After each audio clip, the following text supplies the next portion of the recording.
민간에 매각돼 철거되는 일본 시마네현 이즈모시의 옛 일본군 타이샤 기지 활주로.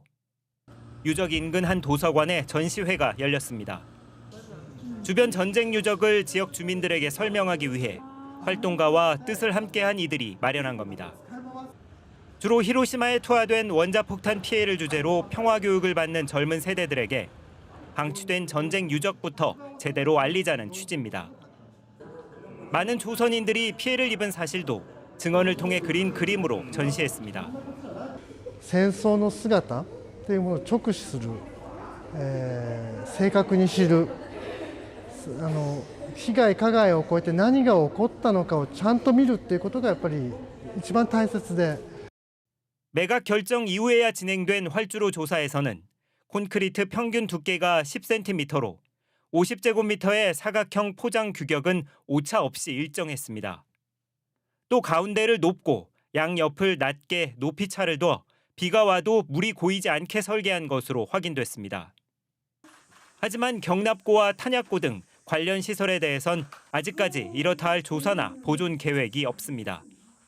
日本の戦争遺跡というものは文化財として年代が若いもの、年代があまり経っていないので文化財としての評価をされにくいものですから調査されずに放置されているものがたくさんあります。 이런 문제와 상황에 대한 인식을 높이기 위해 대학도 나섰습니다. 주민을 초청해 방치된 전쟁 유적을 알리고 지난 전쟁에 대해 직시를 피하는 일본의 태도에 대한 국제사회의 시선을 제대로 인식하자는 겁니다. 또 제주의 알뜨르 비행장 등 해외 일본군 전쟁 유적에 대해서도 민간 차원의 연대 조사가 이루어지기를 바랐습니다.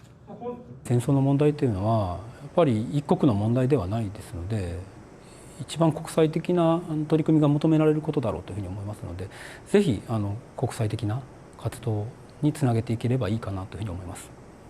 종전 80년 만에 철거돼 역사 속으로 사라지는 옛 일본군 타이샤 기지. 평화 대공원 조성을 위한 부지 무상 사용 근거를 마련하고도 10년 넘게 방치되고 있는 제주의 알뜨르 비행장을 포함한 일본군 유적 보존이 더 중요해지고 있습니다. MBC 뉴스 홍수현입니다.